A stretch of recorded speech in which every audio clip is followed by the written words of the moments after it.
And I was like, who is Sam Frost? And what is he trying to accomplish with this stuff? I don't know. And to me, man, I like that. I like that answer. It was no man is omniscient. Nobody knows everything. And so that limits us greatly. And getting older and looking back, you're so cocksure of everything. You just think that you just got it all figured out.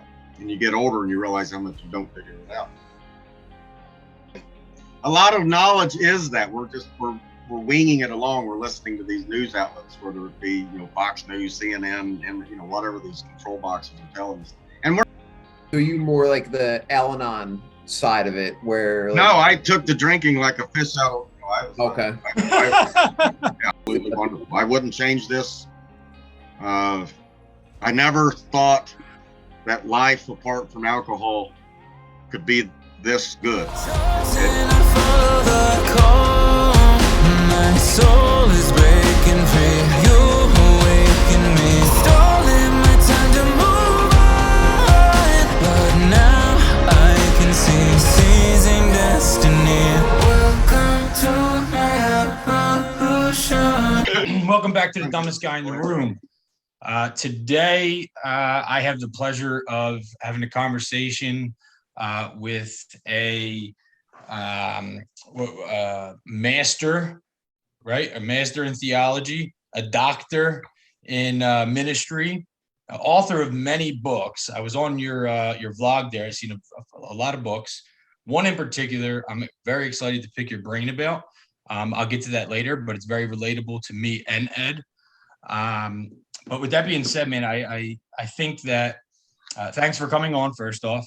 And second, I think that it is putting somebody into categories like that is very broad. So that could mean a million different things.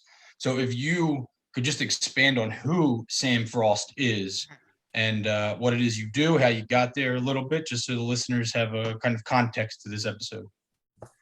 Well, let's see. I was raised in Foursquare Gospel Church.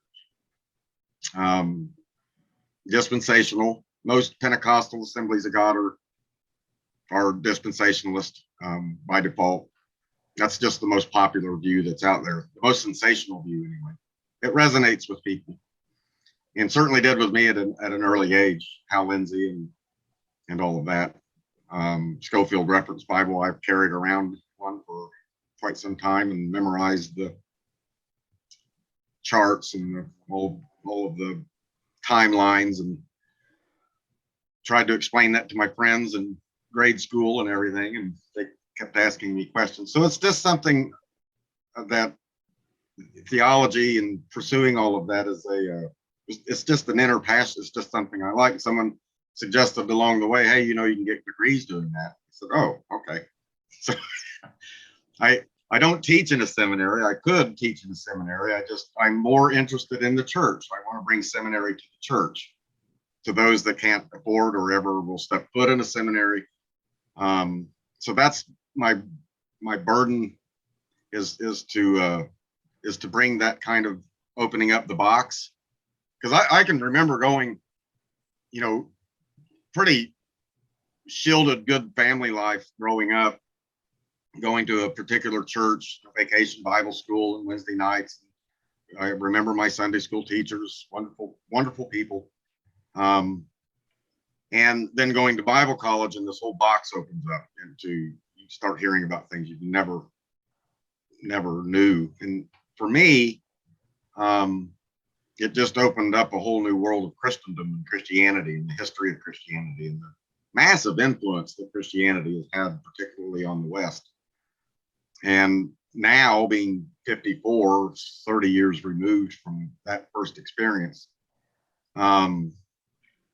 looking at the events today, I don't know how you get around the events of today without having some sort of a biblical faith or parameters that you can operate in terms of God's providence and his sovereignty. And there's a purpose, there's a plan in all of this.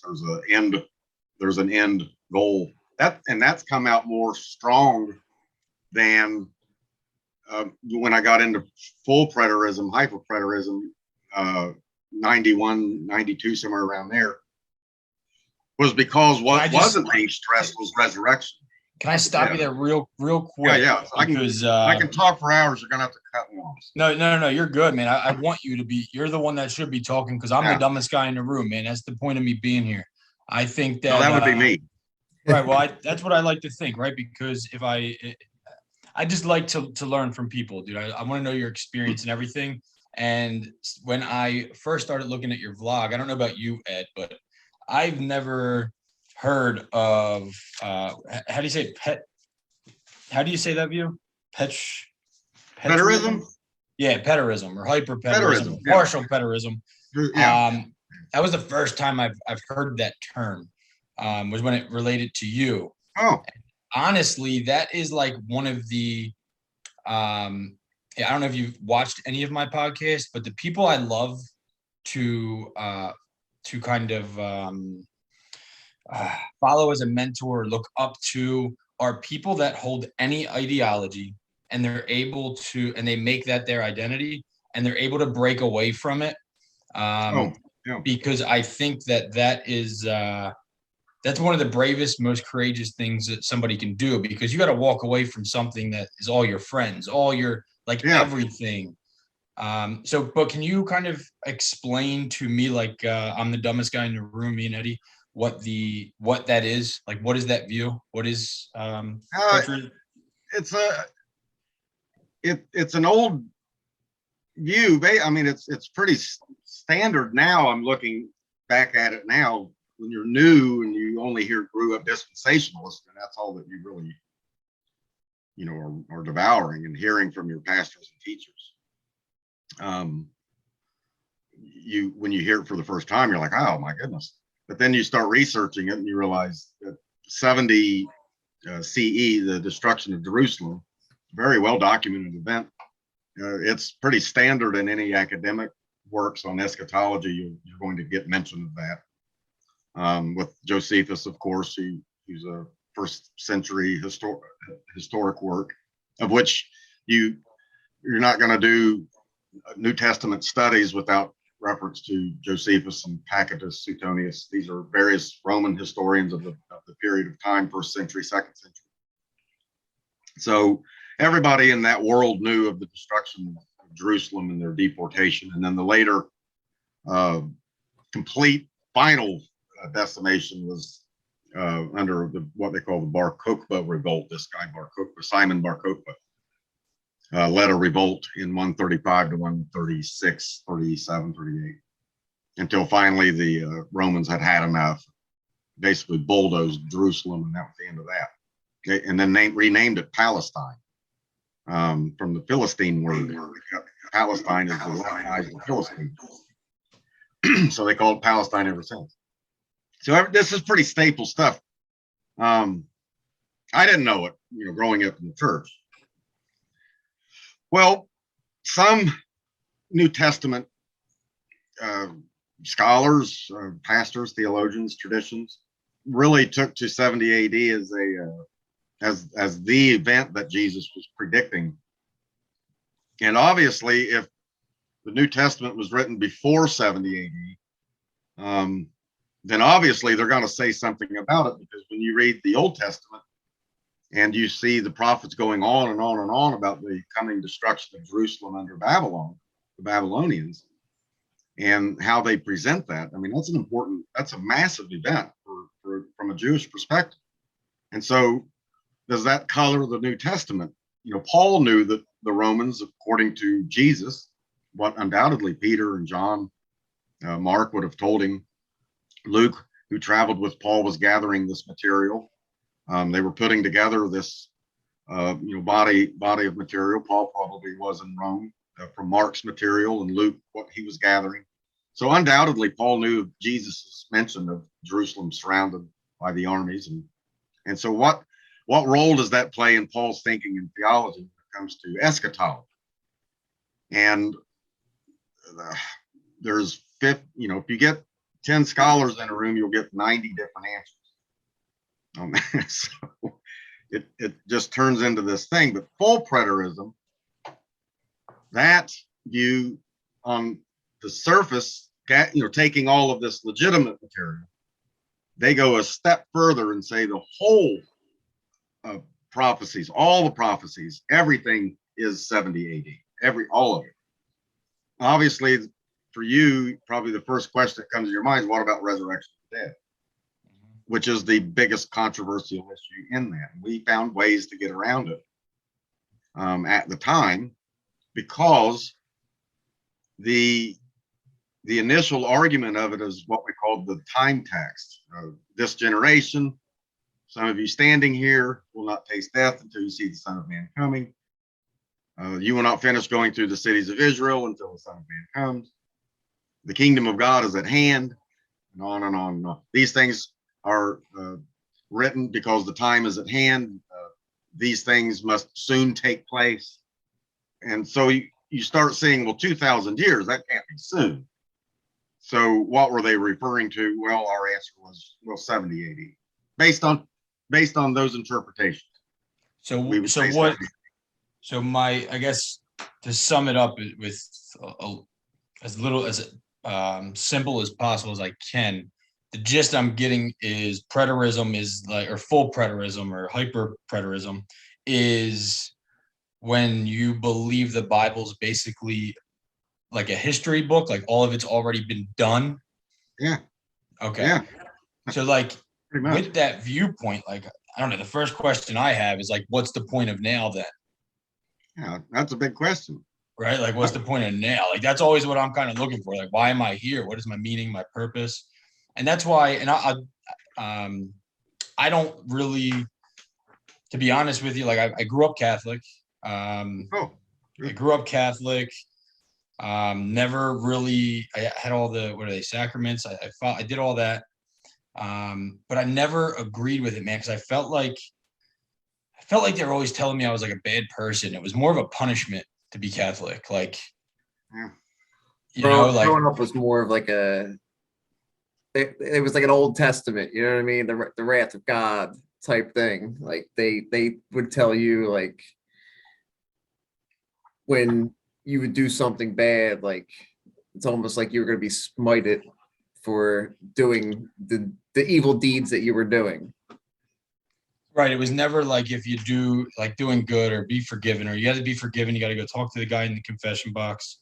Like, to me, I never took onto it, man. As a kid, that's so hard to latch on to. And I feel like it, because I really don't know many people I grew up with that stayed Catholic. Most of my friends were Catholic and now like they're not, or like we all kind of broke away from it. So like, I don't know. So again, I don't have a religion. I do believe in a God, and I definitely lean towards Christian, a lot of the values, because I do like the Bible. But what brought me to you, man, was that video that you shared, that documentary with Ukraine. And it really gave me a new perspective of what's going on over there, because I never saw that perspective, right? So when I see I didn't know anything new, about it. right, and it's kind of scary, man. It was sad. It hurt my heart watching it, but it was a perspective I never saw. So when I have something like that come into my life, I always like to question, like, one, is it real? Two, is it meaningful? Is there purpose to this? And then, like, I always judge, like, is this a propaganda thing for the Russians for them to be able to go in, right? I don't know.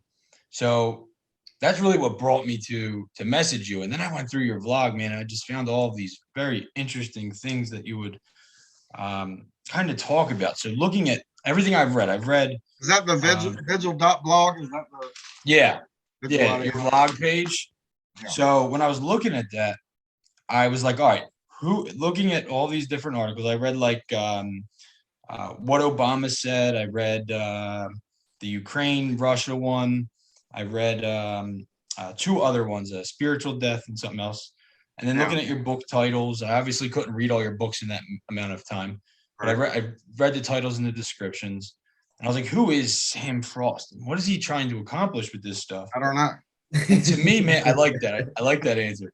But to me, man, like I was looking at it, I was like, he's kind of similar to what I do in a much more educated way. In my opinion, I look for like what I think that you're trying to do, and you tell me if I'm wrong here, is like the meaning of a word is really coded in its relationship to the words that it's with.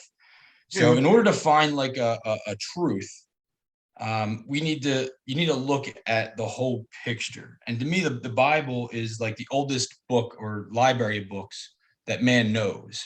So when you have an idea and other ideas are formed off of that idea and more ideas are formed, the more fundamental the original idea is. And to me, the most fundamental truth is, I don't like to say the word truth, but the most fundamental idea we have is the Bible. So like a lot of the things that we're doing today are all branches from this book or this library of books. So would you like, what is your goal? Like how did you get into this stuff? And like, what is your goal in your teachings? What is your goal in your books and your vlogs? Like, what is it that you're trying to do? I was asked this by a pastor colleague the other day. We were having lunch. Really just to get people to think and to challenge their thinking.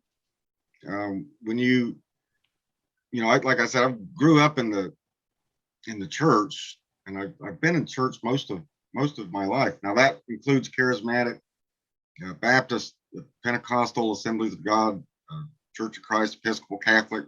You know, I visited several to see how the other people did that. I had a friend in college. In fact, we would visit other churches on Sundays just to see how they were operating. I found that most of them were just people that are hardworking and kind of want to take care of their families, and they're not, you know, Scott, when you get, you know, I don't ever want to give the idea of, you know, like I'm super smart or something like that. But when you start reading academia, the higher up critical academia kind of stuff, it really opens up a whole other world of learning how to challenge particular types of things. And then when I got into this hyper-preterist stuff and then came out of it, because I continued to study and push the envelope, because I noticed that they were starting to create a box too, of which they couldn't get themselves out of. And I never liked being trapped on an ideology. I didn't like being trapped. Like there's always got to be ways to. And one of my favorite philosophers is Gordon Clark, and one of his phrases was, "No man is omniscient. Nobody knows everything," and so that limits us greatly. And if you read like Friedrich Nietzsche, he is hounded by this fact. You know, he's, you know, Nietzsche, and I've got him. I've read him. So Nietzsche is a fascinating writer. Who was the philosopher you said that he was? Gordon H. Clark. Okay, you can continue. I'm sorry. Yeah, really profound, very rare kind of writer in the Christian faith. Who, by the way, you know, would recommend reading Nietzsche and Ludwig Wittgenstein and all these kind of guys. You read Wittgenstein, he's just tearing up every possible thing with language. You mentioned, you know, using a word, but a word has to be used with other words to form a context of the definition of the word. You got to use words that have to be defined for the word that you're defining. You know, you get into sort of these things. So being immersed in that culture, of which I still am. You learn that you just question everything, not because you're a skeptic. I'm not a skeptic in the Greek sense of it, but I do question these things and assumptions, and so and see if there's any weaknesses there. And that's what a scholar does, is question to see if any weaknesses. If there's not, there's not. If there is, then it needs to be investigated. And a lot of people just don't either have time. I have the luxury of time. At this point in the last few years of my life, I can spend 20, 30 hours a week just doing nothing but researching, reading, studying, and writing and doing that kind of stuff. So that's a luxury that's situated in my life right now where I'm able to do that.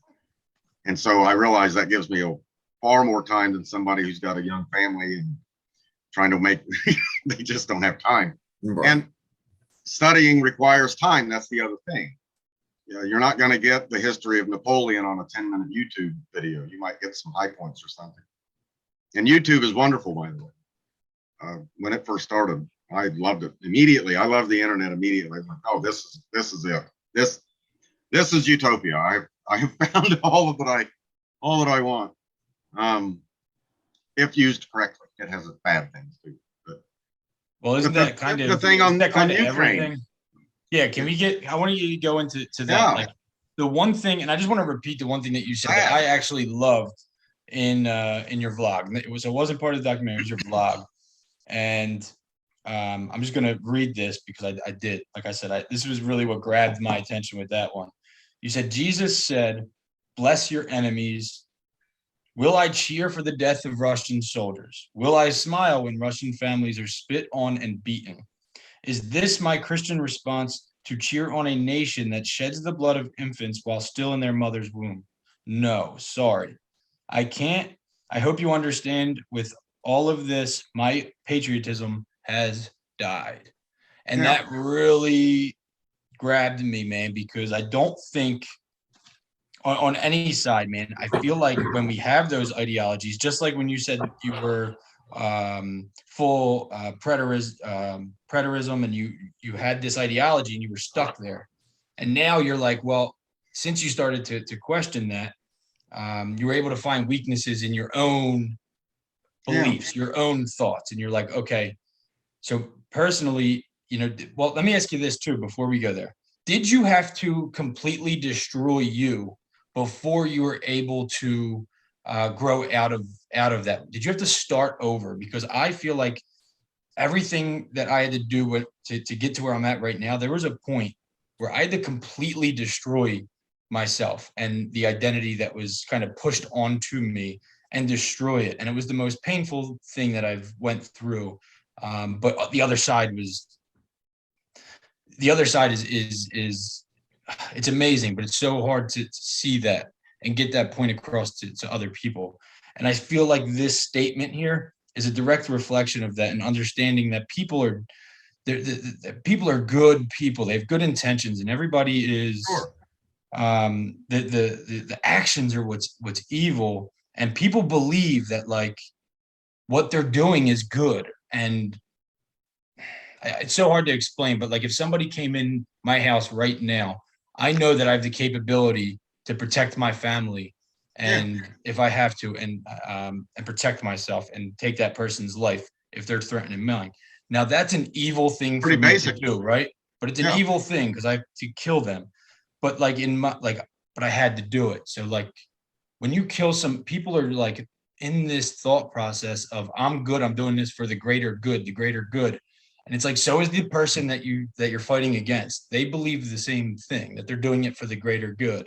Their good is just different than your good, because I don't know where that comes into play. But did you have to do that? Did you have to just completely destroy yourself to get out of that ideology?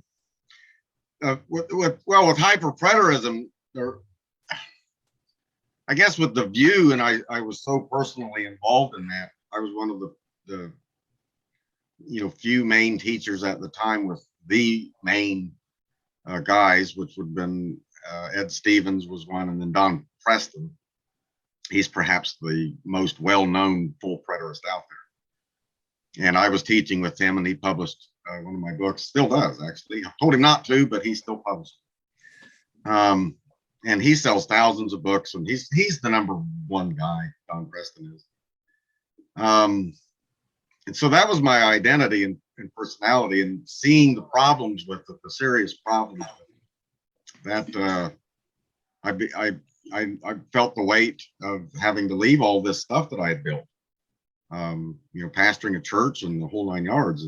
But when I see something that either if I think it's right or if I think it's wrong, but if I'm convicted by it, then I'm all in. I'm not going to half commit. I'm all in it.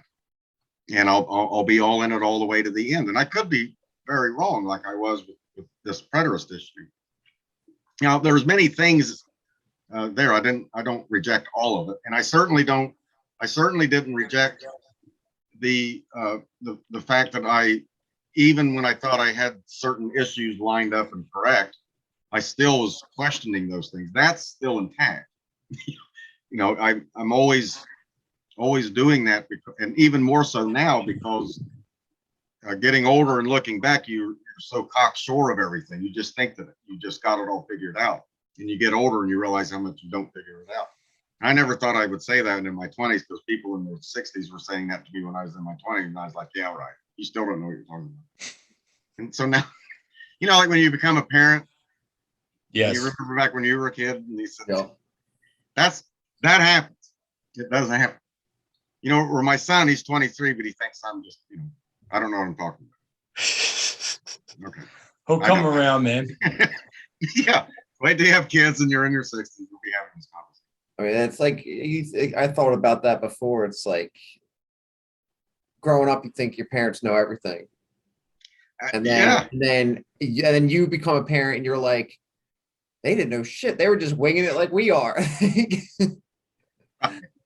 Yeah, well, and they were. And a lot of knowledge is that we're winging it along. We're listening to these news outlets, whether it be, Fox News, CNN, and, whatever these control boxes are telling us. And we're not there. I'm not in Ukraine. I don't know what the heck's going on. I don't have a clue. The only thing I know is what comes through this box. And that's it, because I'm not there. So I cannot verify that President Putin has ordered his troops to shoot civilians wherever they are, just mow them down. By the way, there's over a million people that are leaving these cities, and he's shooting all the civilians. 1 million are leaving, and all the civilians are being shot. Now, wouldn't that be a prime opportunity to just sit there and line them? I agree. I agree, and that's what I love how you said I'm getting control conflicting box. results. Right. I love how you just called don't it know what a to believe. control box. Yeah. I do. I never really heard The old that. phrase was idiot box. They used to call the television the idiot box. It really is the truth, man. And me and the guy that comes on we do a segment of my podcast where we do a book review.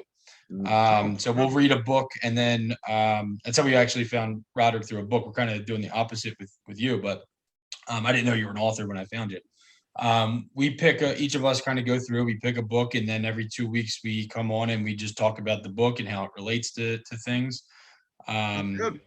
And it's just trying to get it out there of like why I think it helps give some perspective on this type of episode, because it's showing the methods I use to come up with what I'm talking about, right? It's not just me saying it just gives it an idea of how I'm getting there, and not just the belief itself. It's how did I get here? It's showing a process. But my buddy Mike, he's all into that stuff. I mean, he's constantly sending me stuff, and it's like a lot of the news stuff is like, how do they have the president of Ukraine on TV where he's standing? Like, we have the technology today that could literally just type in a location and you could hit that right now with a missile. So what are they like? If that was, I don't know, in my opinion, like, wouldn't you be hiding or something? Like, you shouldn't be on TV.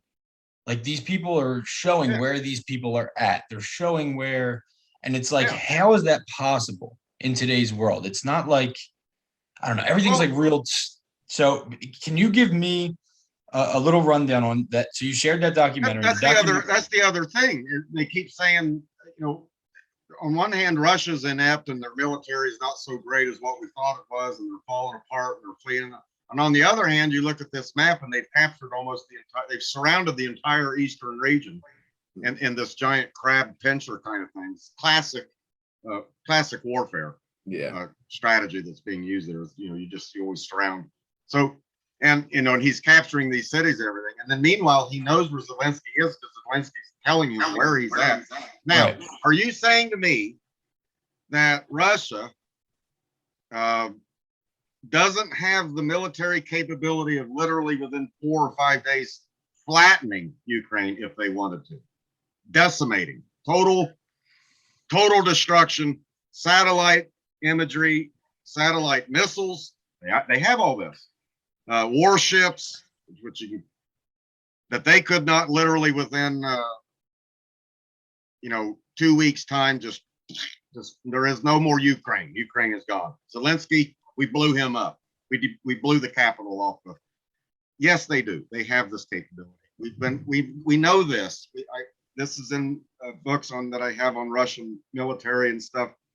2015, 2017, 2018. There's 3 superpowers: China, Russia, USA.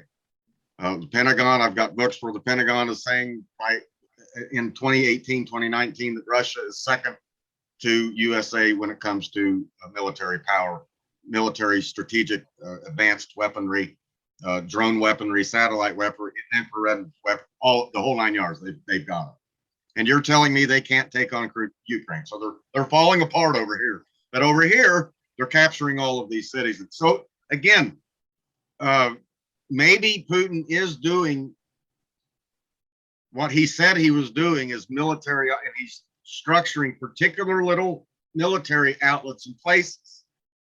And he is doing it with kid gloves. He's being very generous, because he could go in and just order blitzkrieg. And that's another thing as a historian. Hitler's launch into Poland was kill every dog, woman, child, synagogue, farmland, country house, whatever. If it moved, shoot it. That's what blitzkrieg was. There was Hitler's direct orders was nothing gets out of here alive. Because it comes as such a wave of shock, because there is no moral structure that is followed, and that's on purpose. So the German soldiers, the stormtroopers, they were conditioned to that. No mercy, absolutely zero mercy. And you see this, we know this in history. Lord, they would line up citizens on the side of the road and just mow them down without any conscience whatsoever. That's blitzkrieg. And now they're comparing this to blitzkrieg. And historians are, the intellectual historian, they're all over the place saying, this is not anywhere near. This is nowhere near what invasion into Poland was. It's not even near it. And the comparisons to Hitler's, again, it's not even. It's not near it. And what's interesting is that the intellectuals were writing on this from the left and the right in 2014, 2015, 2016. They were saying all the same things that I'm saying right now. It's just that right now they're not saying. Right. And I'm like, well, wait a minute here. You can't, all of a sudden you're anti-Russia. And what do you think?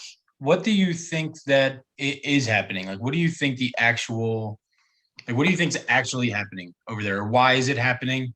And what is your perspective on it? I know you said, obviously, we don't know. We are not there. So it's not like it's out front of our house or anything like that. All we have is the access to the control box.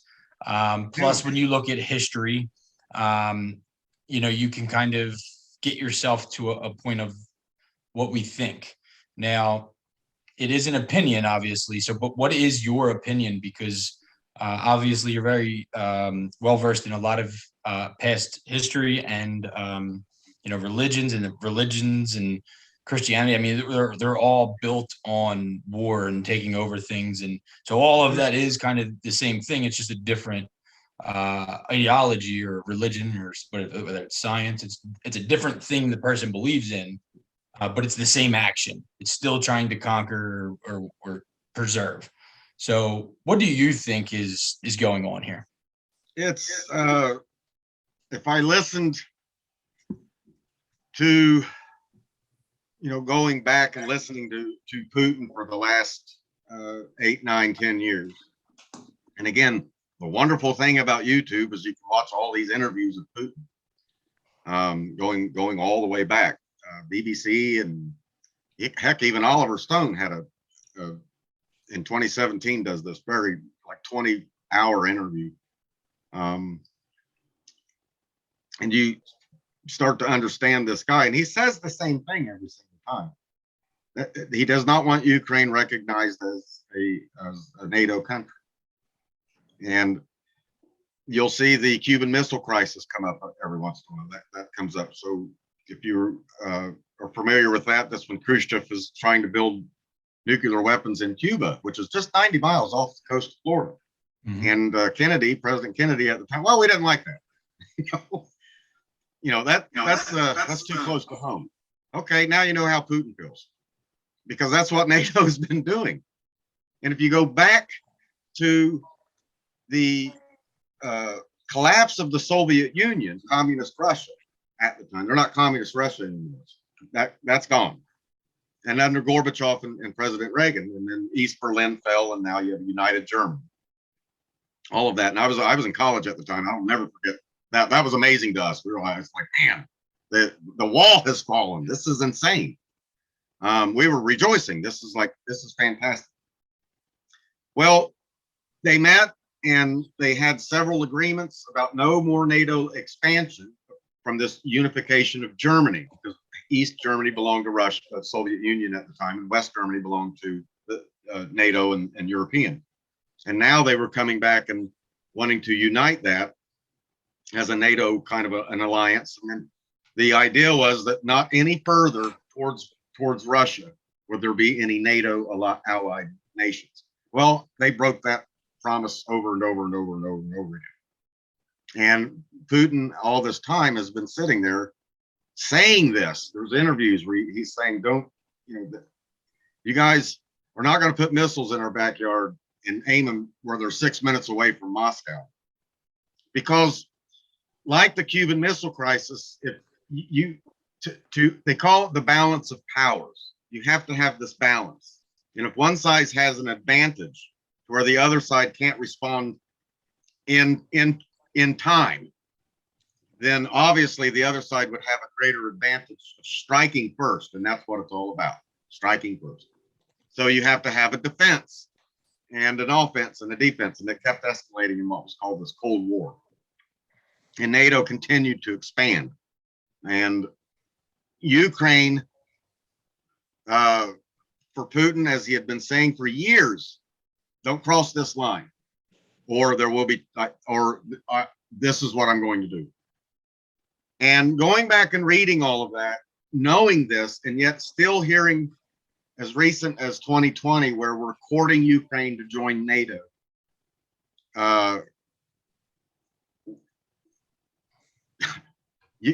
This is what you get because you were warned. It's not like he didn't warn. And when I hear from the media that this is unprovoked, that's insanity. And any military elitist intellectual will tell you that. It's like, no, this is provoked because Putin has been saying this for years. He's been saying this. So the Minsk agreement was broken. The treaties that they had, the various agreements with NATO, all documented. All this stuff is documented, I think, on the most recent thing that I wrote. I give the reference there to the sheets where those are actually documented, where they did have these agreements. No more NATO expansion. So who's the aggressor here? Who is the one that continues to inch forward? And you mentioned, self-defense. Yeah, exactly. And that's how Putin feels. It's just, hey, we're people over here, and we don't, Ukraine. A good deal of Ukrainians hate Russians. They hate them. They hate them. They don't even want Russian language spoken in Ukraine. So you have to think back into like the South Jim Crow laws with whites and blacks. It's kind of like that. They don't want each other living in each other's space. Segregation. You guys stay over there and we'll stay over here. The only problem is the Ukrainians pushing them over there. They couldn't leave them alone, so they continued to push them out even further and further and further, wanting them out completely. But they're Russian-speaking Ukrainians. They've been there for generations. They don't want to leave their country. I don't want to leave my country. You can understand that. I don't want to leave my house. And that's it. I'm being extremely brief. When I started seeing that, and then going back and reading the older, some of the older conservative books that I have, like Pat Buchanan and others, and seeing that they were actually saying this in 2007. I've got books from 2007, 2008. where they're saying this is what's going to happen. If NATO expansion continues, Putin is going to feel threatened and then he's going to act. And they were saying this in 2007. Yeah, and I know that's what pissed me off. I'm like, wait a minute, we've known about this. Because in the media, I don't know anything about Donbass or Donetsk or Luhansk or Eastern Ukrainians being shelled by this. I didn't know it. I didn't have a clue. Right. I mean, we only know what they want to show us. That's loud and clear. And now, so like when you said it was happening back in 07, you said that you saw some articles or whatever you were reading that was saying that Putin was saying this stuff.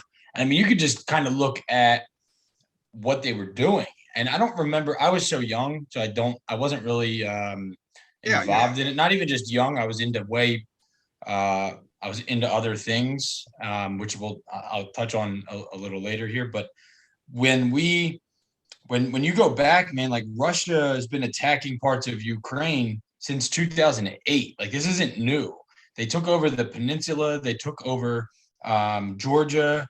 They've been doing this, and they've done it since what was it? Bush, I believe, was the first one, and then Obama. They did it again, and then Trump came in and Crimea, Georgia, that whole area. Yeah, they took that.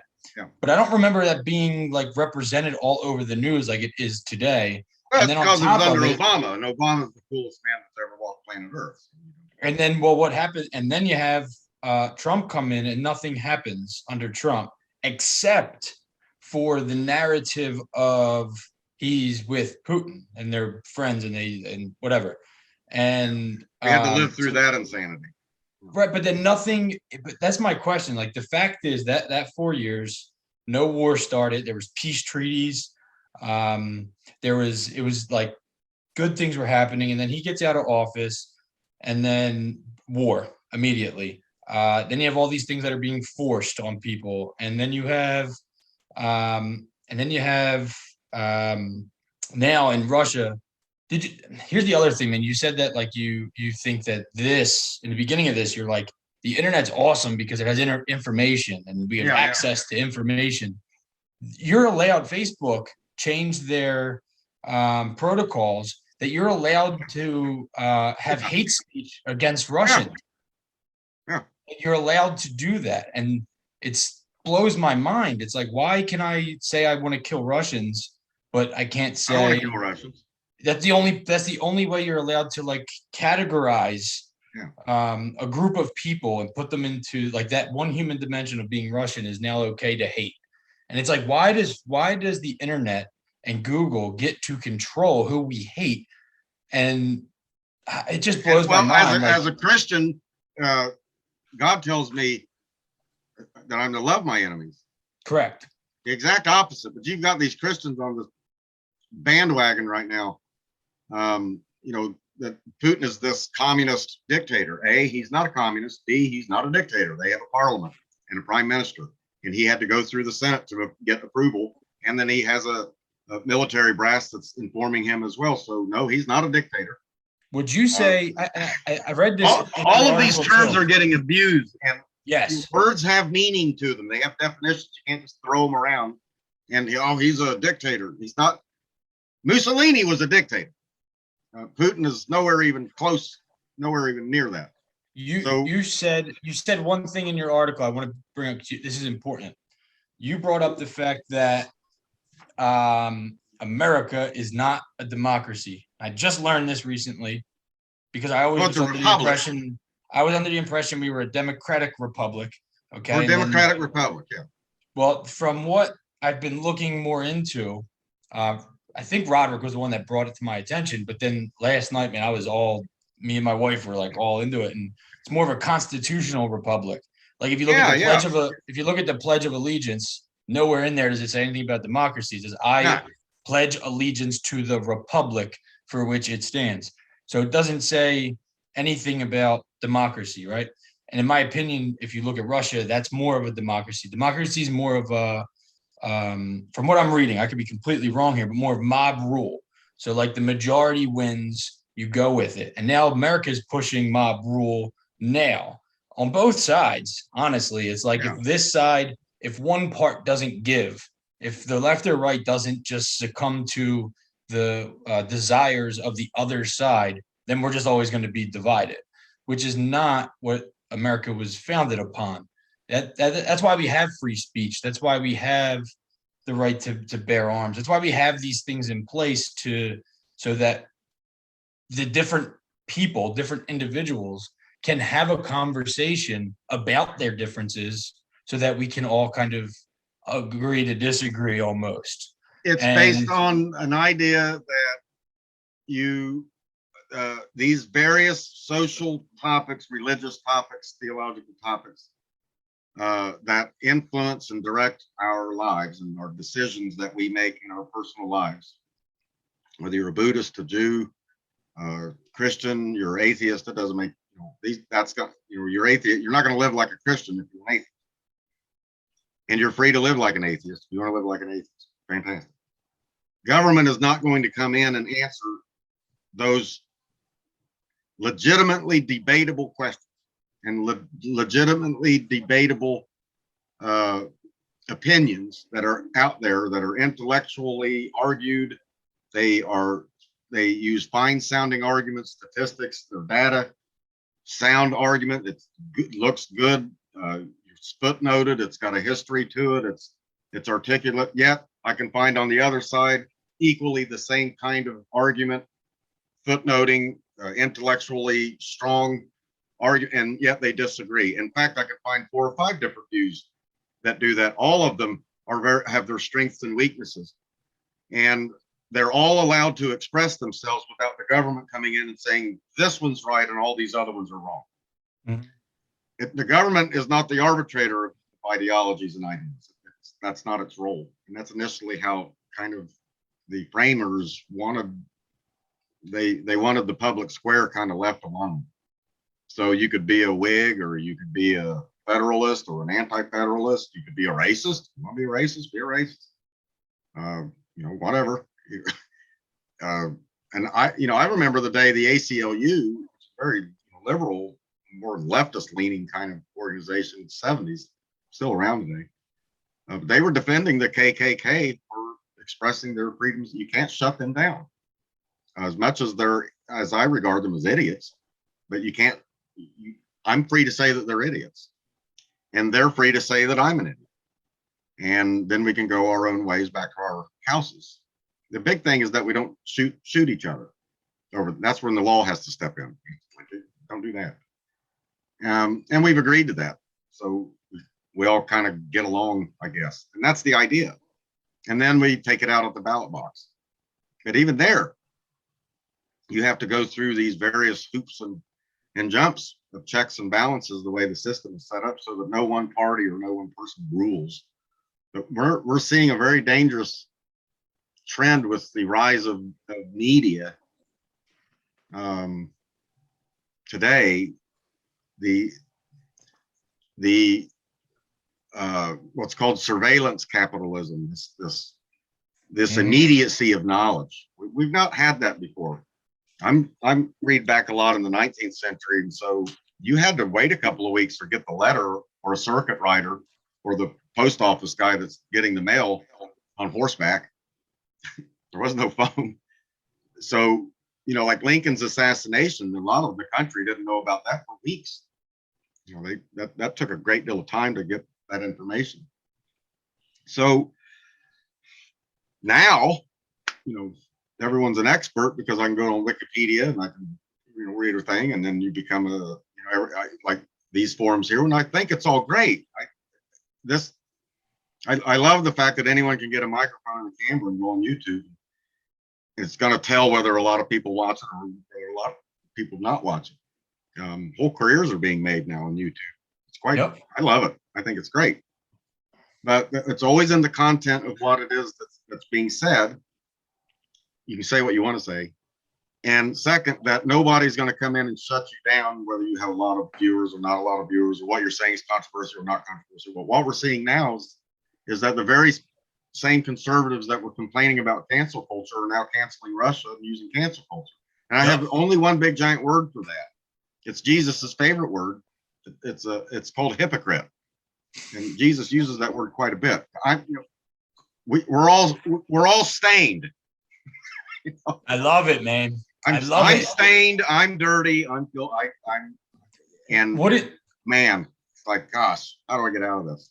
Wouldn't you say that, like, 'cause I do believe that we're all hypocrites. Oh yeah. But I think that the hardest thing is to recognize it first, right? Once you can recognize it in yourself, at least you're able to. That's why I like having these, right? Like, man, we've been talking for almost an hour now on this platform. I've never met you. I didn't know your views. You never met me or Eddie. And now we're having this long form conversation about topics I've never heard of before. And we're learning from each other, right? Sure. So with that being said, I'm able to see more of the things I'm doing that are hypocritical by having this conversation. And when I see it, I'm able to address it and fix it now to become a better person and to progress here, because here is where I want to progress. I don't want to be in the same position here tomorrow. I don't want to be in the same position here tomorrow, let alone 5 years from now, because I was stuck in that for a very long time. And I'll interrupt you there. I've said to people recently, the last year, I've been saying I love being wrong. Yeah, man. Because I learned something. I love being wrong. It's like, oh, I'm wrong about that. Yeah, here's the proof. And I'm like, oh, well, okay. And I don't have a problem with being wrong as I did when I was in my 20s. I was never wrong. Ever. There was no way. In my 20s, I was never wrong. And that's why I'm like, I don't know. That's why I like when you say in a box, because that's what it does. When you're not willing, when you start holding absolute truths and convictions to yourself, you're putting yourself in a box that you're going to have to, that they're getting more and more bricks put on top that you can't get out, the more and more that you kind of succumb to that ideology. And you have it in religions, you have it in really everything. Now like you got the race, you got now you got gender, now you got sexual proclivity, and they're putting more and more people in these boxes. And what hurts my soul is not the fact that, like, I do agree that these people are being oppressed. I don't think they're looking at the right people at who are oppressing them. To me, the person putting you in that box and stacking those bricks are the ones that you gotta to let go of, because they're the ones that are keeping you in the box. They don't want you to come out of there, because otherwise that's not how they control you. Once you're out of the box, you're out of the box, and they don't get your vote. They're not getting your money for the stuff that you're going to buy because of the label that's on them. They want you in the box. It's a scary thing if in a week and a half to 2 weeks, a nation can shut down another nation economically. That easily. That to me, that's scary. And get corporations and get everybody involved with it, so that Nike and Coca-Cola, I drink Coca-Cola, I love Coca-Cola, or McDonald's. We're shutting down in Russia. Why? This Ukraine thing. Do you even know where that is on the map? No, but you know what? It's virtue signaling. We feel good about it. Yep. I'm like, okay. That's right, man. Are you aware of the ramifications of this, of what you're doing here? With all that being said, man, like for you, right? You consider yourself a Christian. So when I'm a Bible believing Christian, so when you say that though, right? And the only reason I don't, and I think, don't get me wrong here, I think church is necessary. I also think that it's extremely good for community. I don't go to church. Maybe I should go to church. I don't know. You should go to church. I do agree. I do a Bible. When I moved down to South Carolina, I did get part of a Bible study, but I've never committed to saying I'm a Christian, because I'll tell you why I don't do that. As of right now, I'm not going to say I'll never be that. I'm not going to say I'm not going to ever be any. I'll never say never. Right. But in my opinion, once I say that, if I say I'm a Christian, whoever hears that word is judging me based off of that and thinking that, because they have an opinion in their mind of what a Christian is already. They have a perception of what a Christian is. Oh, yeah. So then I become whatever that perception is.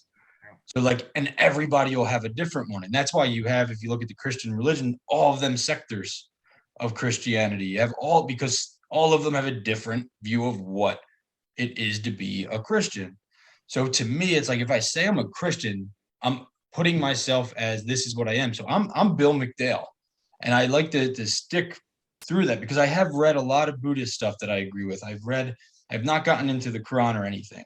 So the reason I bring that up is because since you are a Christian, have you went into the Quran, the Torah, the Buddhist, have you read through that scripture ever? Yeah. Well, in seminary, you have to. You do?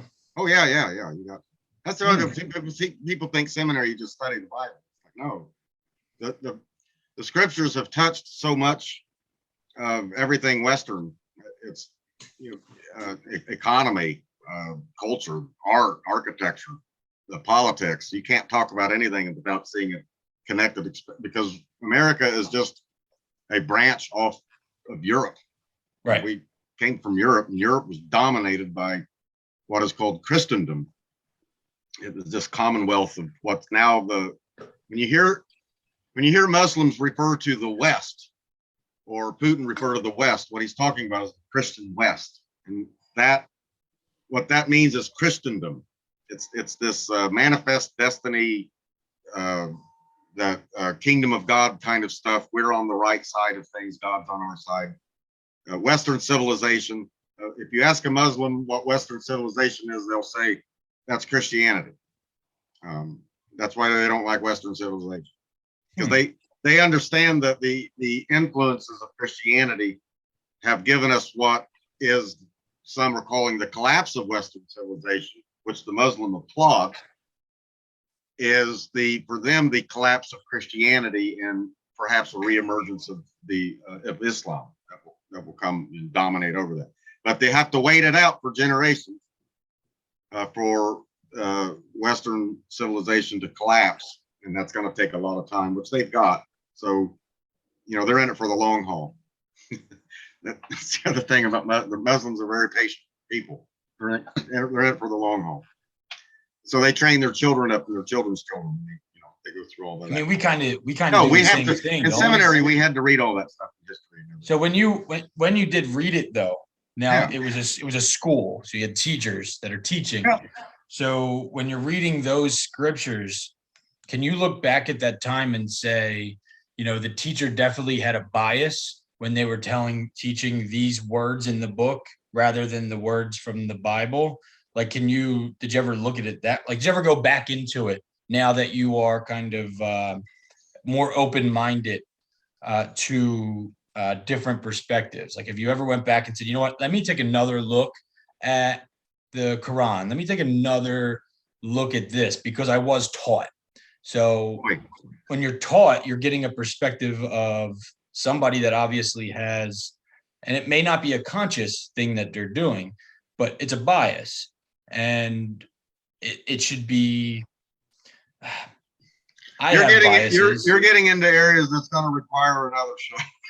Okay, but have you got there? Well, no, the way that the teachers that I had always used the material that, if you're going to understand, for example, Nietzsche, then you read Nietzsche. That's who you read. You don't read what somebody wrote about Karl Marx. You read Capital by Karl Marx. You read Engels. You read them directly. And so I had a wonderful professor, Dr. Dow Robinson, who basically taught me how to read a book. And said, this is how you do it, and break down the structures and go through it. And so with reading Quran, I would read the Muslim translators that would write the commentaries on their own religion. That's the best way of finding out. And then I've talked to many Muslim people that I knew or came across over the years, asking them various questions and things. Am I right about this? This right over here about this?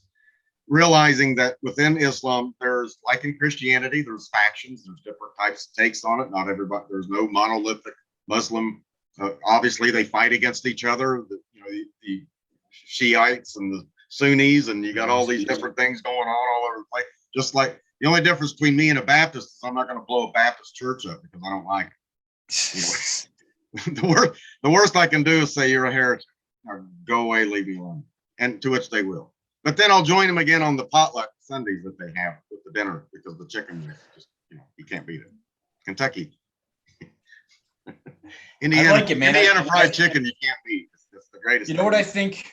What I think But I like. that's how we kind of get along, so we can live in that. And so I'm a Bible believing Christian. I hold to that very, very dearly. So when I say other perspectives, for example, with atheism, I'm looking at probably 35, 40 books that are written by atheists, because if I want to understand atheism, I want to have empathy. Where are they coming from? And you know what? A lot of atheists make a lot of good arguments that Christians need to pay attention to, because they're very good arguments. And if you don't answer these in a really good way, that's, you know, shame on you.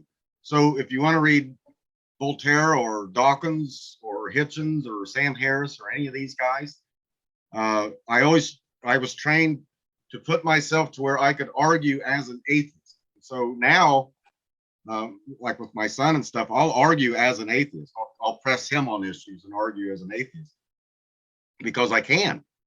I read their stuff, so I can just, and I empathize with it. I try to understand why would they reject this. But then I'm a theologian and I believe in the scriptures, and that's a whole other thing, because for us, there is a Holy Spirit, and he does something to us that we don't do to ourselves. So there's another being that's acting upon me, and I'm a being. So there's another being involved that's acting upon me, that apart from that, I'm just left to my own devices, which I don't, obviously, as a Christian, I don't believe in. I believe in God. And so the instant that you start talking about God or higher power or being or whatever, right there, so I can talk to the Muslim on many different issues, because they're being kind of aligned too. They're people of the book. They understand, for example, many of the morals that Muslims have, I share with that, like anti-pornography, anti-abortion. I can go down the list and stand hand to hand with the Muslim and say, yeah, Western culture stinks. You're absolutely right. It's a blasphemous culture. And me and the Muslim and the Catholic and the Greek Orthodox guy would all get along. You know what I really like, because of other issues we can't stand each other, but on those issues we can unite. And so I'll draw from the Muslim scholar and say, see, even this guy over here, isn't that what we all don't even looking agree for, though? Don't you think we should all be looking for similarities and stop pointing out all the differences all the time? Like there's so many. And Eddie, if you could, man, I'd like to hear from Ed. I haven't heard from Ed. Ed, where do you think that you have some similarities in what we saw that Sam did? Because I loved him, and I really wanted to get into that. I mean, with like the Catholic Church and stuff like that. So like Bill said, like I grew up Catholic Church, all 12 years of schools, Catholic school. As I got older, I mean, like now, like I don't really go to church. I consider myself more of like a spiritual person. I do pray. I do call my higher power God. But like you, like I have done some research on multiple different religions. So like I kind of took bits and pieces from each religion that I agreed with and I felt aligned with me. Whether it would be Judaism or Muslim or Christianity, like I just took bits and pieces of stuff that I really agreed with and kind of just created my own thing. Yeah.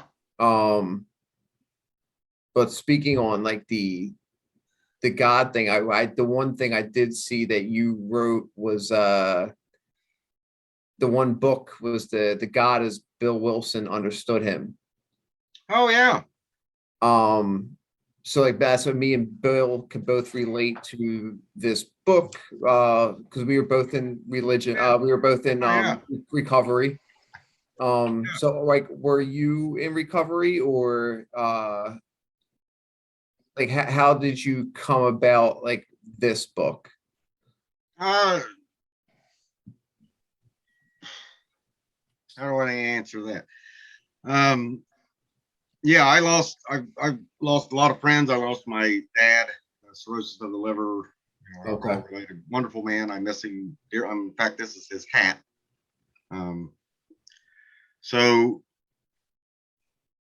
I grew up in an environment where alcohol, if you wanted to have a good time and laugh and mow the yard and play horseshoes in the backyard, and after you worked a good 40-hour a week at the factory and worked hard and you did right by your family and everything, and you want to cut loose a little bit and enjoy your life, you had beers and little shots of Jim Beam or whatever. That's the way I grew up. Music, laughing, and dancing. You're more like the I never saw my dad drunk or you were more of even though he was, but I just didn't.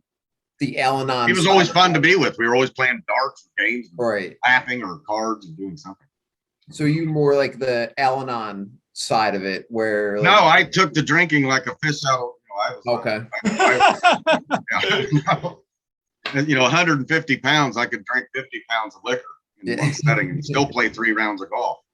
You know, so it was, you know, I was one of those guys, you know, that just could drink an amazing amount of booze. And after several years of doing that, it began to take on another form of where at the drop of a hat, if you said just one thing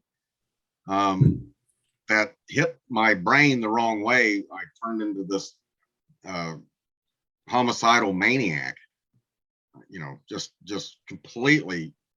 Mhm. Now that developed into like blackout drinking, where I had to be told what I did.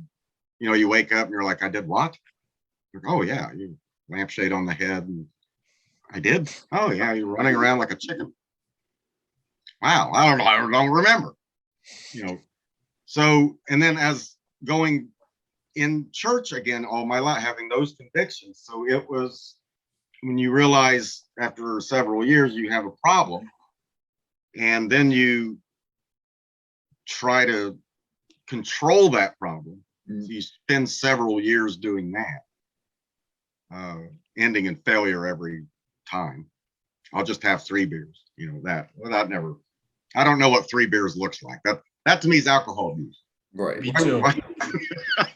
Like, why would that? What's the point? So that these series of failures, well, then that launches you, of course, into the whole AA culture, going to meetings and all that kind of stuff, which I did because I realized, look, I've got a problem here. I'm upsetting my family. I'm upsetting, you know, this is my own convictions. You know, that drunkenness is condemned in the Bible. And on the other hand, drinking is not condemned in the Bible. So the whole idea of moderation is a biblical thing. Mhm. You know, the Bible does not teach total abstinence from alcohol. No, from what I've read,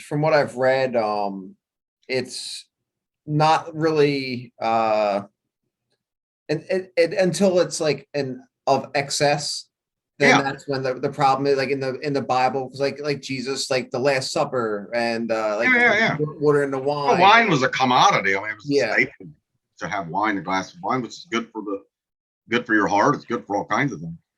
Unfortunately, for somebody like myself, it just when I had that mindset going into having a glass of wine, it just whereas it would bring my stepfather or my sister, you know, we'd go out and they'd have dinner and have a glass of wine, and then my stepfather would have a cup of coffee, and then we'd go home and they'd watch me, and then he'd go to sleep.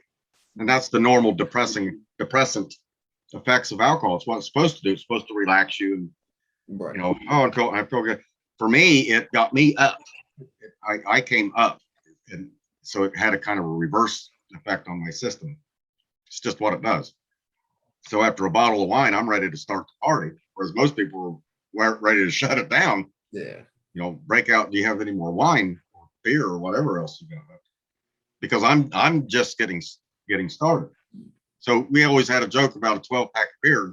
Well, I drank a 12-pack, and I'm like, well, that's just the foundation. That's just laying the foundation. You know, you got a long way to go there. So getting into that culture, learning, getting sponsors, failing again, just failing. You get 2 months sobriety, a month sobriety, you go back and do another brouhaha, and then you go back and do it again.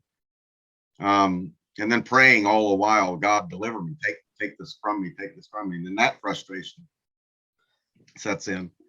And I won't go into my whole story. I've been sober going nearly on 7 years, and it's been wonderful. It's absolutely wonderful. I wouldn't change this. I never thought that life apart from alcohol could be this good. And you don't see when you're trying to quit. Everything's impossible. You just can't imagine. I see. I came from the background where you mowing the yard on a Saturday and you're having a few beers and it's hot outside. That's what you do. That's what what's wrong with that? Unfortunately, I didn't stop at a 6-pack. I did because it did something else to me chemically, and I understand that. But even understanding that, you still don't quit.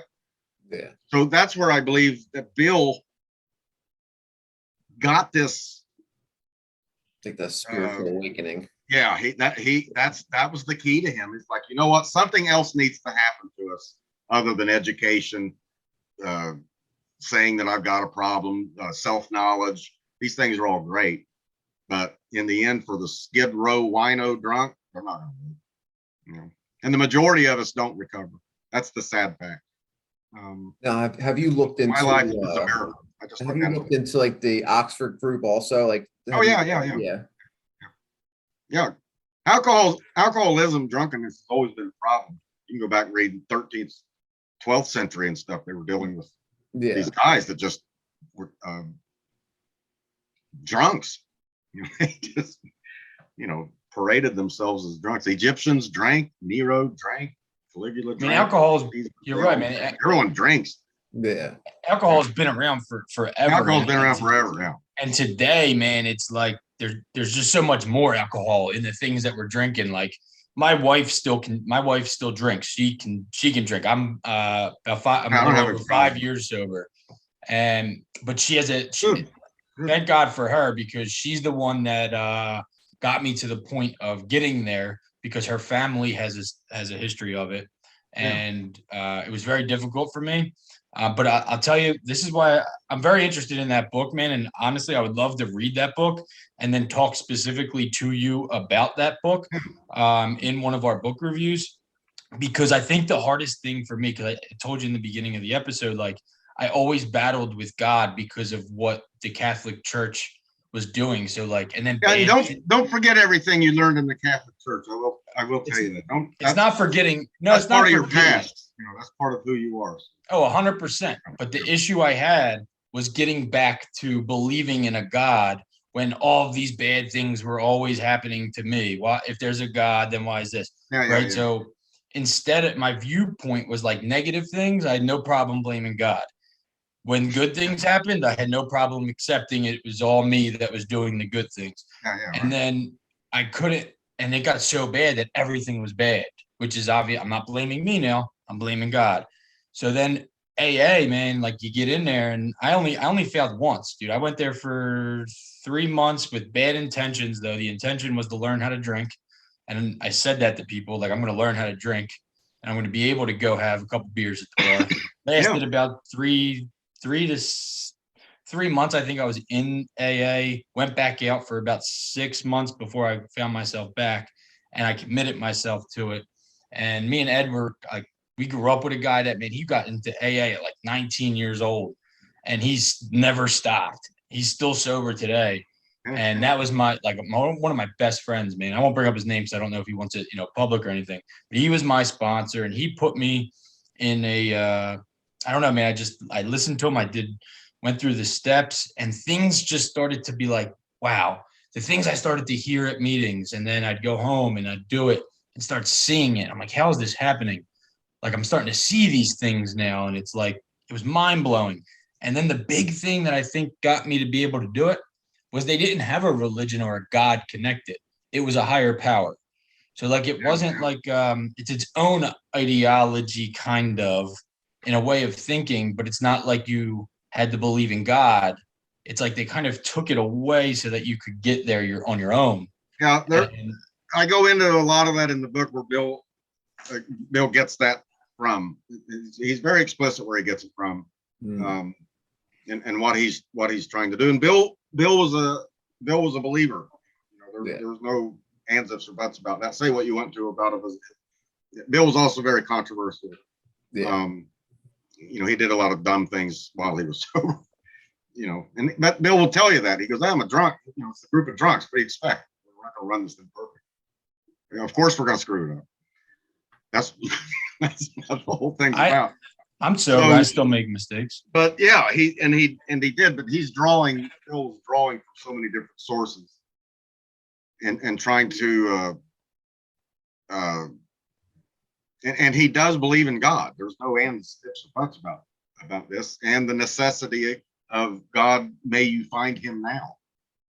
There were some more atheist-leaning AAers that were wanting that phrase taken out of there. May you find him now. And Bill was adamant, saying, no, that's staying in, because without that, there's nothing. It's just another program without that. So he was very adamant. You can't read through the big book and not to see Christian scripture references, and it's all over the place. Yeah. And if you're atheist reading it, you see it everywhere. It's like, man, this guy talks about God on every page of the big book. God is everywhere. It's all over the place. And you should see I've got the original Hazelden published this original manuscript, the actual notebook that they typed this thing out on, and all the editing and the marks and the scratching out and the things they were taking out of the book. A lot of it was what was called God talk. It's like, take this God talk out of here. So if you can imagine if they took a lot of God talk out, and you see still a lot of this God stuff in it, how much did they have in it in the original thing? A lot. And he didn't want to overwhelm these drunks. And keep in mind, in the 30s and 40s, these are guys coming off the Boweries. These are Skid Row guys coming off. They got the shakes and the jitters. I've drank with a few of these people back in the day when you're in one of those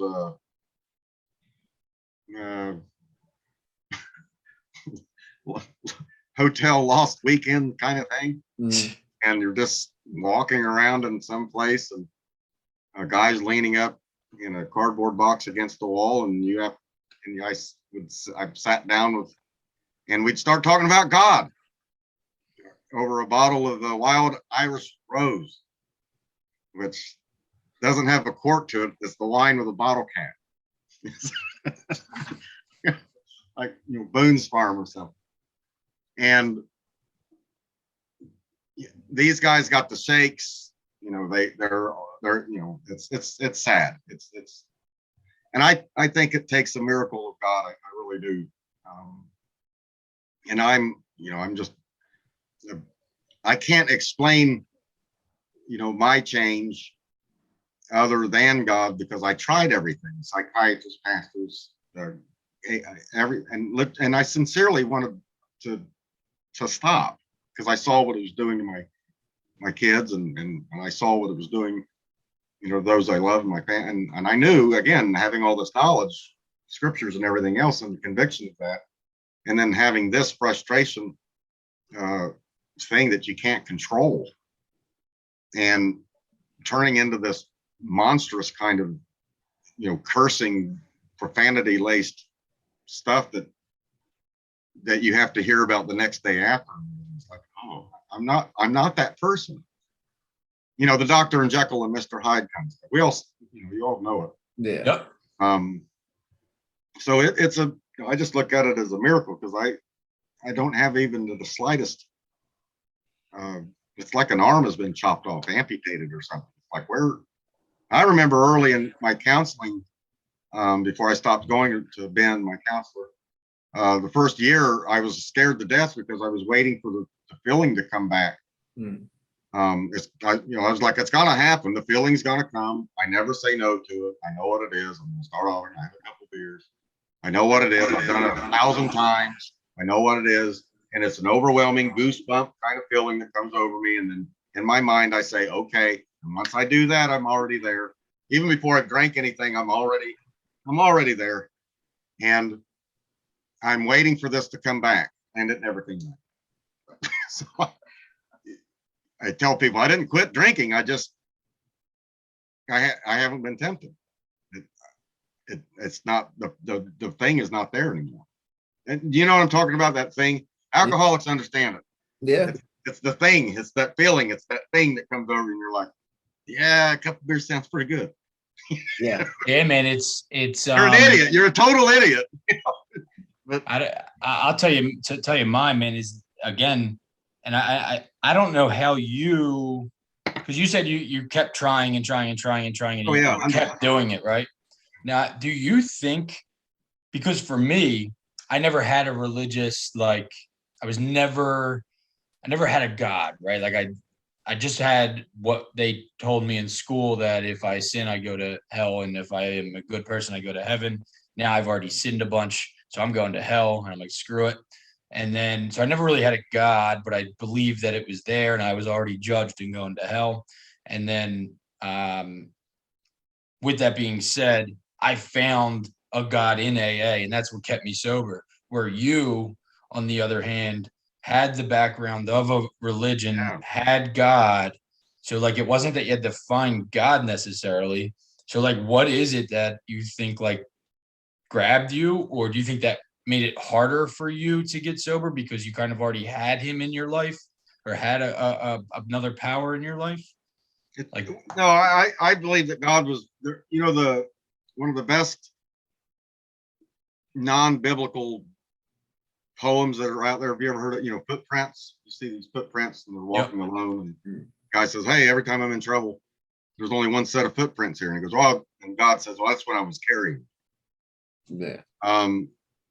There's another picture that you might find in AA rooms, and it's like Jesus holding up this broken soul that's just hanging in his arms. Jesus is holding him up, and you got this just broken, you know, guy that's just hanging there. That's pretty legitimate. That's the Psalms. If you read the Psalms, David has a guy killed and then sleeps with his wife and then tries to cover it up. And this is the guy inspired to write the Psalms by God. And so being familiar with these stories, you know, these guys that God chooses and uses throughout in the Old Testament are some of them are just horrible. You know, no, I wouldn't party with David. I mean, this guy would kill you faster than anything. If you said something wrong, he'd kill you. He had to be stopped many times from just wholesale slaughtering, you know, whole places and stuff. And he couldn't build the temple because God said, oh, there's too much blood on your hands. You know, this is a guy who God has anointed. This is so we're sinners.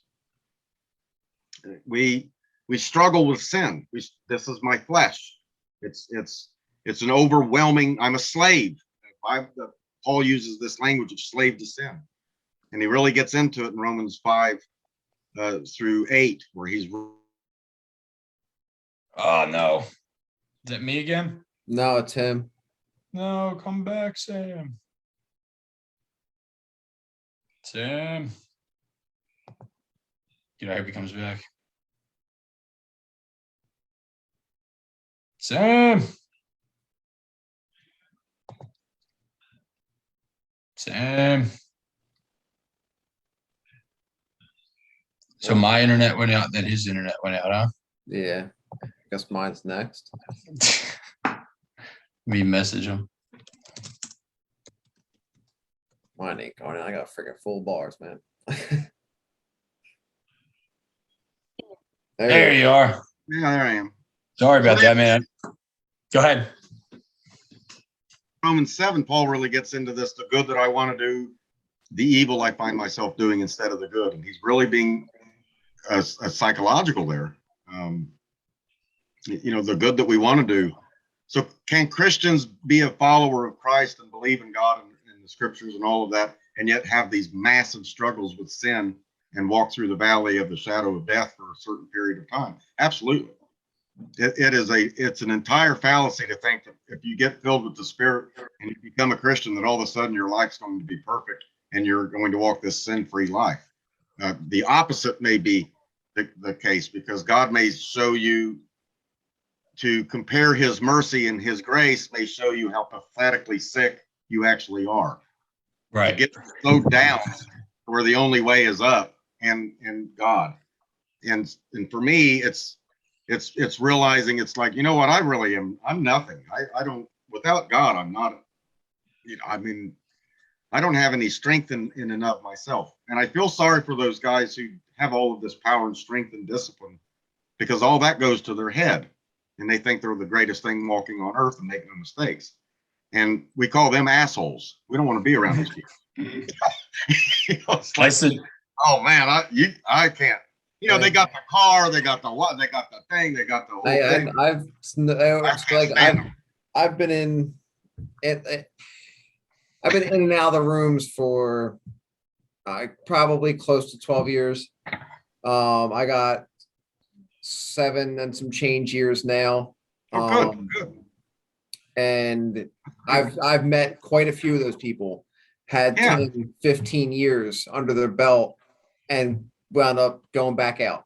Yes, sir. Yes, they will. Like some substantial amounts of time, and then just like you said, like they become assholes. They get a huge head. They stop going to meetings. They stop doing this, and you see them 2 years later. They come back in and they went through the ringer, and you see them crawling back in. You're like, holy crap! Like, well, that's how I look at my life. It's not that I wasn't a Christian or Paul or God wasn't in my life. It's just God had to knock me down several pegs, because again, reading and digesting materials. I was a straight A student, so reading a book or textbook and then digesting it, being the first in the classroom, the first to finish the test and walk out, and that kind of stuff. That came very easy for me, so I could ridicule people really quick, and often did.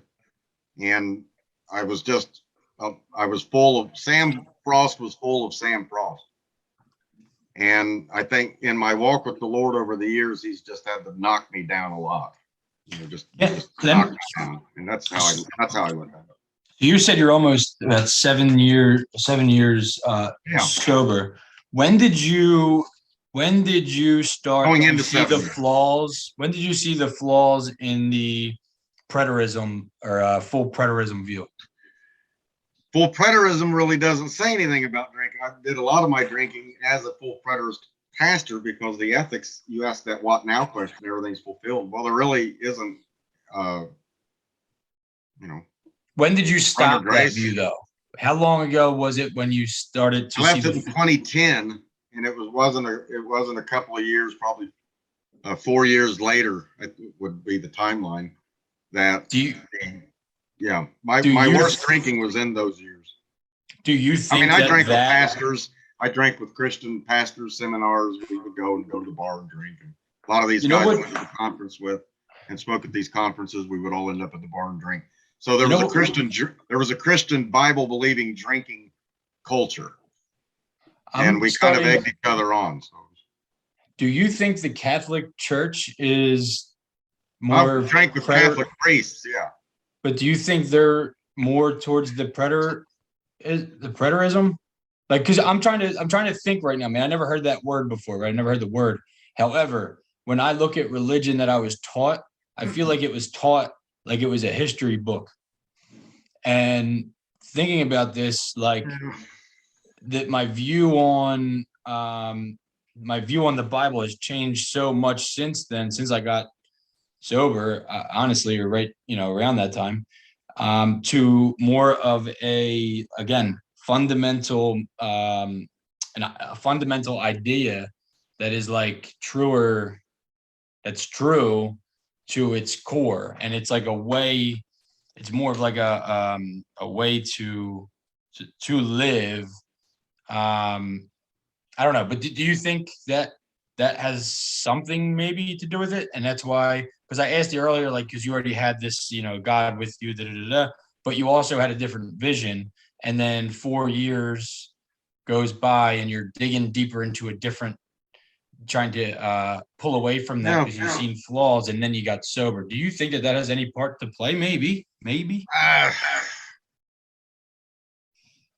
With that view in particular, you see yourself as already perfected in a covenant sense. It's not in a biological sense. So you don't have to be raised from the dead, literally. It is all spiritual. Everything was spiritualized. And so yes, you see yourself as already kind of perfect, even though you're not perfect. But this has nothing to do with what perfection is. It's a declaration of God. He says you're perfect, therefore you're perfect. You kind of go along those kinds of lines. And then what problems that you do have is not really sin, because sin has been dealt with in the past, and that's fulfilled, and that was old covenant Israel and all that bunch of other stuff. So that's all been fulfilled. So it's not really sin. It's just, problems and flesh, and you might need to, shore up some things. As far as depending on the power of the Holy Spirit, again, that was all first century stuff that doesn't have anything to do with today, because it's all fulfilled.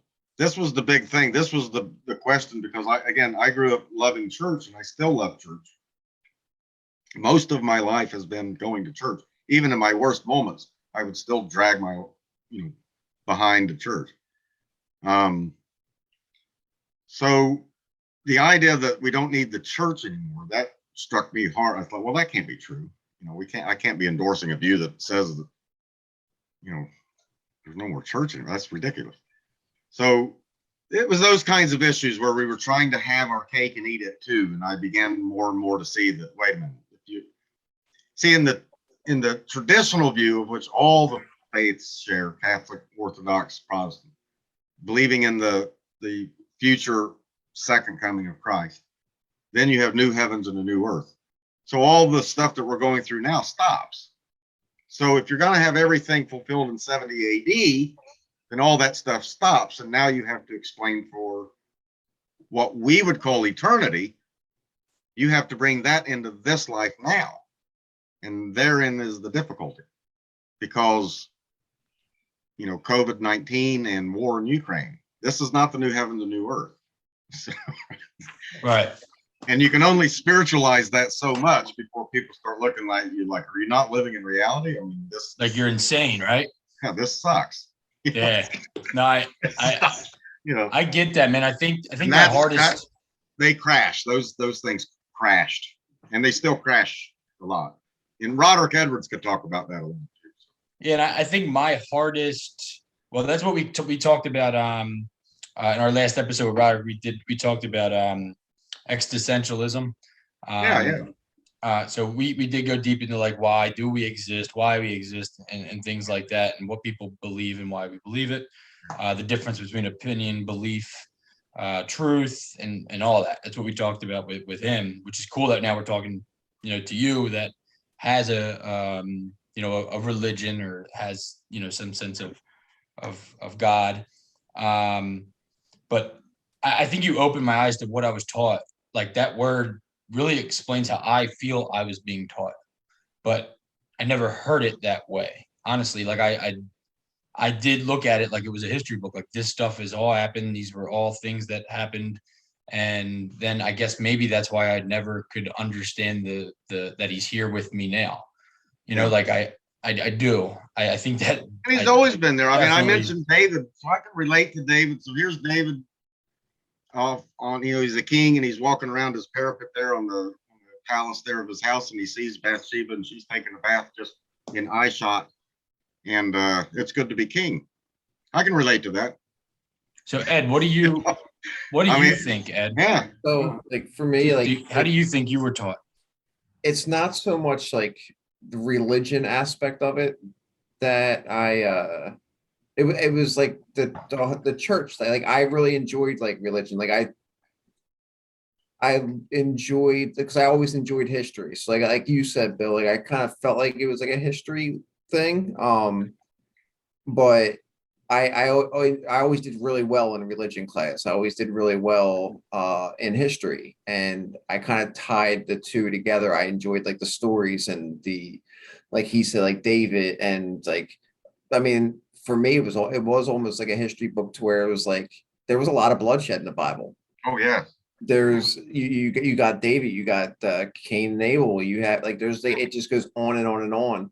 And for me, like as being a guy, like I enjoyed that stuff. I enjoyed like the stories of war and like all like I And we still have war. I mean, it's yeah. still, so it just pounds you. And the scriptures are such quite unlike the Quran. In the Bible, you just get this pound. It can be a very depressing thing to read. Yeah. Because and then you have Israel, and then all these great promises. None of them come to fruition. So Right. how long, O Lord? Where are you, God? Why do you hide your face from me? My pillow is soaked with tears. I've been crying on my bed. Why do you hide your face from me? Where are you? My enemies are all around. They make fun of me. They mock me. That's the Psalms. And I can relate to that. So like, And because you can't point to God. You can't. with Can't see him. with Can't see him. what you said, Bill, was like I all these sins that like I'm gonna go to hell because of all my sins. So then that's where I took that little bit from the Muslim culture where like in like their religion, like you have a good book and a bad book. And the more good you do, like so it goes on a scale. They'll put everything on a scale. And if you do your good book outweighs your bad book, you get in. But if your bad book outweighs your good book, then you go to hell. So I was like, all right, like I got time to put some stuff in that good book. I got time. I can make up for it. So I just at the end, I just got to make sure my good book outweighs my bad book, and I'm golden. See, and the way that I see all that now, man, I see it more as like a lesson to myself. Like I have good and evil in me. I'm capable of the most evil. I'm capable of the most good. And until I recognize like the book thing you're talking about, that's with me 24/7. Yeah. It's not like after my body dies. I don't look at it like that. I look at it as right now. Like I'm in a better place when I can recognize the fact that I could be Hitler. I could be that evil. And until I could see that part of me, like I was that drunk that was saying, I'm not this guy. I'm not bad. Why am I doing these things? I need to stop. Look what it's doing to my family. I'm not that. Why am I that? No, I was that. And I was capable of being worse than that. So recognizing that in myself, I was able to say, okay. And then I was able to start recognizing how good I could be as well. And trying to keep that constant balance, it allows me to try to be good more than I am bad, and recognizing flaws and things like that. So that's how I see all of them. It's a growth. You're always correct. Growing. That's my goal, right? So I don't want to I kept you on here forever, Sam. Can you? Well, I'll say one last thing. Yeah, let me get one more thing from you, and go ahead. Yeah, man. I was gonna say, man, it's 11 o'clock. But I can L.E. talk forever, Wiesel, he just like came you. out of the Holocaust. He wrote this wonderful book called Night by L.E. Wiesel, and it's a wonderful book. And he started like Simon Wiesenthal and Holocaust Museum and all of this. So he was very pivotal in all of that. A wonderful thinker, if you ever get a chance to read him. But he was asked or about Adolf Hitler, and we said, "Oh, Adolf Hitler's a monster. Oh, he's a monster." Wiesel said, "No, he's a human being. He said, that's an escapist to make him a monster. That removes him from you." And he said, he goes, that's how he was made. You can't do that because you can be a monster. You can be, Adolf Hitler was a human being who was doing nothing more than looking out for the good of the German people. That's all he was doing. Screwed up in the head and his ideas and this, that, and the other, yeah. But don't call him a monster because he's a human being. And that hit hard because I thought, I've been used to condemning like Jeffrey Dahmer or Ted Bundy. Oh, I could never do anything like that. Oh, yeah, I could. If the stars were all lined up and right and everything, yeah, I could. Yeah. That's when you grasp that and believe and understand that about yourself, that just blows your whole mind. It's like, man, I'm capable of doing that. I'm no different from the judgmentalness kind of stuff kind of starts going away because I don't know. You know what I'm saying? I mean, it's a real mind shift when you see yourself that you're capable, and that's impressive that you're able to say that because it's like, man, I gotta get my act together here. You know, I could veer off the road real fast if I'm not careful. So, and I find that that's what scriptures, Jesus is constantly teaching. Be alert, be awake, be careful, watch where you're at, know where you're walking. What path are you on right now? Where are you going? You know? And I'm like, yeah, that's good advice. Instead of just recklessly blowing through life without a care. Like, you know, that's not that you can't go through life like that. I did. It didn't work. Same, man. And I don't think I love that about that. You can admit that too, because a lot of people don't understand me when I say things like that. And it sounds absolutely insane. And I understand why, because I remember thinking that's absolutely insane. He murdered how many people? I can't do that. But, you know, I just, not many people understand when I say that. And that's why that reasoning there is why I am able to kind of get along with a lot of Christians, because people that are deep into the religion, like really deep into it, understand when I'm speaking. They know they understand what I'm talking about. So when I'm speaking, I'm not worried about making sure that you understand me. I don't want to be misunderstood. I don't want you to take it as like, for something like that, man, people are going to hear that and think. Right. You know what I mean? They're going to be like, why is he saying he's a, well, the only fault that you do have is that you have a Phillies shirt on. Yeah. Are you? Other than that. Yeah, I mean, I could agree a little. Now I live in South Carolina, so. But dude, that it goes even deeper to that, brother. I was addicted to this. It's a mad world. It's South Carolina with a Phillies shirt. I love South Carolina, though, dude. I don't know how I didn't get here earlier. I really do. But hey, man, I really love this conversation. Thank you for coming on. I'd love to have you on again. Yeah, sure. And I'd love to like dig deeper into those specific topics. I knew I was going to have a problem with this one because there were so many things I wanted to talk to you about after. Dude, I spent countless hours since I messaged you reading your vlogs and trying to find your books and stuff. But I would really love to get copies of the God and As Bill Wilson Understood Them. I think on the blog you can just order them straight off. I seen them. Yeah, and I'm gonna post that. I'll post the link to your vlog on the video for you. And but I want to grab some copies of that, and then I'd love to get you back on to go specifically talk about that book. Yeah. Once I can kind of read through that to get a better idea of, you know, what it is. All I know is the title, really. So but it grabbed my attention right away, man, and I was like, damn, it's gotten good feedback. It's a lot of AAers have read it, loved it. But it's a historical look at, you know, where did Bill get these ideas from? Yeah, man. Who was mentor in his life? So Ed. So he had Dr. Bob and at the very beginning, his friend Ebby Thatcher's one. Yeah. Oxford guys. So he was drawing from a lot of things. And Ed Shoemaker, an Episcopalian. Yeah. Wonderful writer. Then he had Silkworth. Yep.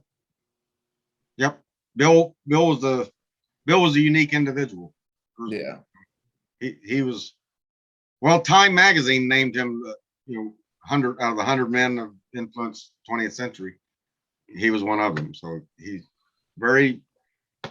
was at the right place at the right time. Yeah. One of those guys. So awesome, man. Great conversation. Sam, again. Both Ed and Bill, thanks. Yeah. Thank you. And you have a good night, man. And stay in touch, brother. I will. Definitely, I will. God bless you, and enjoy the rest of your day. All right. See ya. Pieces I fall when I collect myself.